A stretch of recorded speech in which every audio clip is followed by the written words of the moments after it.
2026 football ইতিহাসের সবচেয়ে বড় শোডাউন হতে যাচ্ছে আমেরিকা, কানাডা এবং মেক্সিকোতে। পুরো বিশ্ব যখন এই গ্রেটেস্ট শো অন আর্থের উন্মাদনায় মেতে ওঠার অপেক্ষায়, ঠিক তখনই এই গ্ল্যামার আর সেলিব্রেশনের আড়ালে রচিত হচ্ছে আধুনিক ইতিহাসের সবচেয়ে জঘন্য জিওপলিটিক্যাল ভণ্ডামি।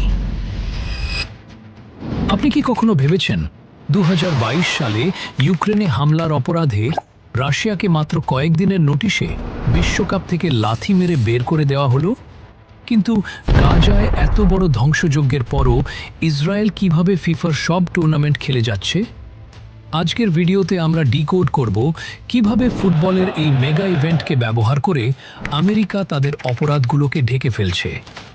জিওপলিটিক্সে স্পোর্টস ওয়াশিং বা সফট পাওয়ারের এই ভয়ঙ্কর গেম কিভাবে কাজ করে, এবং 2026 বিশ্বকাপের আড়ালে পশ্চিমা বিশ্বের আসল ভণ্ডামির মুখোশ কতটা ভয়ঙ্কর।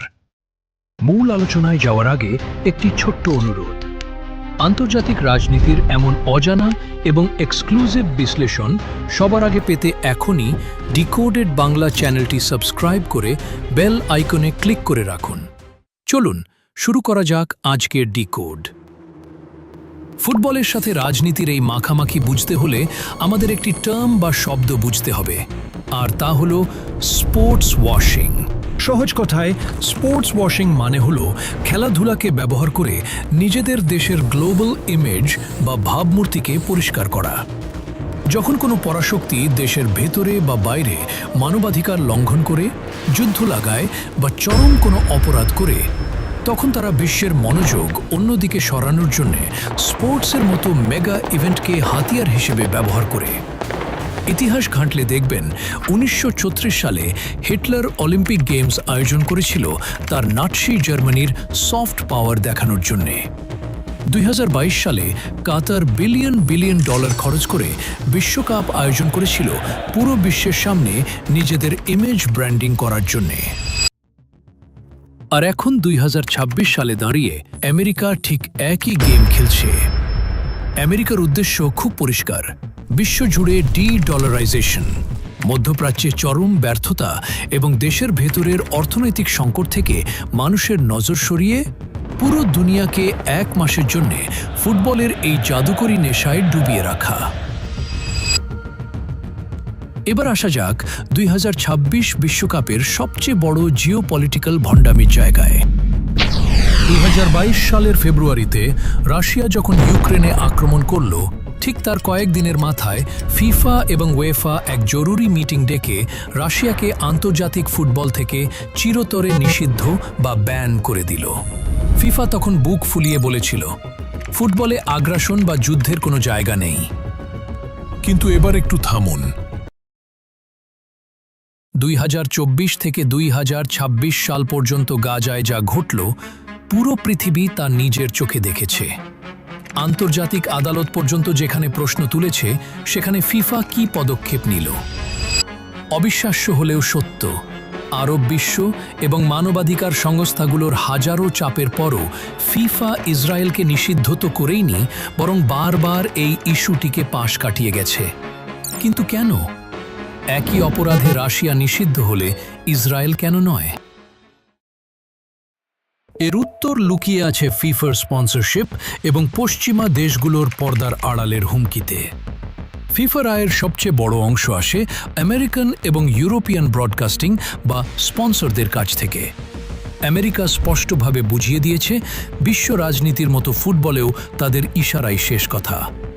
ফিফা যদি ইসরায়েলের বিরুদ্ধে কোনো ব্যবস্থা নেয়, তবে 2026 সালের আমেরিকার এই মেগা বিশ্বকাপ থেকে ফিফাকে বিলিয়ন বিলিয়ন ডলারের ক্ষতির মুখে পড়তে হতে পারে। আপনি যদি ভাবেন ফিফা একটি সম্পূর্ণ স্বাধীন স্পোর্টস সংস্থা, তবে আপনি জিওপলিটিক্সের সবচেয়ে বড় ইলিউশন বা মতিভ্রমের মধ্যে আছেন। ফিফা বর্তমানে এমন একটি সংস্থায় পরিণত হয়েছে যাকে হোয়াইট হাউস বা ইউরোপিয়ান ইউনিয়ন চাইলেই তাদের পররাষ্ট্রনীতির হাতিয়ার হিসেবে ব্যবহার করতে পারে। রাশিয়াকে ব্যান করার মাধ্যমে আমেরিকা পুরো বিশ্বকে একটি মেসেজ দিয়েছিল যে আমাদের শত্রুরা খেলার মাঠেও কোনো জায়গা পাবে না। আমেরিকা, কানাডা এবং মেক্সিকো মিলে আয়োজিত এই 2026 বিশ্বকাপ কোনো সাধারণ স্পোর্টস ইভেন্ট নয়। এটি আমেরিকার জন্য এমন একটি পিআর ক্যাম্পেইন যার মাধ্যমে তারা প্রমাণ করতে চায় যে ব্রিক্স যতই শক্তিশালী হোক বা গ্লোবাল সাউথ যতই মাথা তুলে দাঁড়াক, পুরো বিশ্বকে এখনও এক ছাতার নিচে আনার ক্ষমতা শুধুমাত্র আমেরিকারই আছে। আন্তর্জাতিক রাজনীতির সবচেয়ে নির্মম সত্য হল, এখানে রুলস বা নিয়মকানুন তৈরি করা হয় শুধু শত্রুদের শায়েস্তা করার জন্য, বন্ধুদের জন্য নয়। আর মাত্র কয়েকদিন পর পুরো পৃথিবী যখন টিভির সামনে বসে মেক্সিকোর ওয়েব বা আমেরিকার স্টেডিয়ামের চাকচিক্য দেখবে, তখন হয়তো অনেকেই ভুলে যাবে এই জাঁকজমকের ঠিক আড়ালেই চাপা পড়ে আছে হাজারো অবিচার আর পরাশক্তিগুলোর চরম ভণ্ডামির গল্প। কারণ এই বিশ্বে যার হাতে ক্ষমতা, রেফারিও তার, আর মাঠের নিয়মও তার। আপনাদের কি মনে হয়, আন্তর্জাতিক এই দ্বিমুখী নীতির পরেও কি খেলাধুলাকে রাজনীতির ঊর্ধ্বে রাখা সম্ভব? নাকি 2026 বিশ্বকাপ আমেরিকার একটি জিওপলিটিক্যাল মাস্টার প্ল্যান ছাড়া আর কিছুই নয়? কমেন্ট করে জানান আপনার মতামত। ভিডিওটি ভালো লাগলে লাইক দিন এবং চ্যানেলটি সাবস্ক্রাইব করে আমাদের সাথেই থাকুন। দেখা হবে পরবর্তী ভিডিওতে।